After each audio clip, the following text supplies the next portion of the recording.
Même si un accord de cessez-le-feu est en vigueur, les forces israéliennes ne ménagent pas le Liban, avec lequel elles ont commencé des attaques parce que les groupes du Hezbollah coopéraient avec le Hamas. Les médias internationaux rapportent qu'au moins 11 personnes ont perdu la vie et 80 autres ont été blessées à la suite des tirs de l'armée israélienne dans le sud du Liban.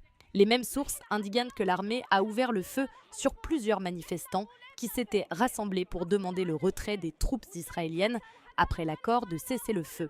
Les responsables libanais ont déclaré que parmi les victimes se trouvaient 2 femmes et un soldat libanais. Les manifestants, dont certains portaient des drapeaux du groupe Hezbollah, ont tenté d'entrer dans une série de villages en signe de protestation contre le non-retrait d'Israël du sud du Liban à la fin du délai de 60 jours convenu dans l'accord de cessez-le-feu qui a mis fin à la guerre entre Israël et le Hezbollah à la fin novembre.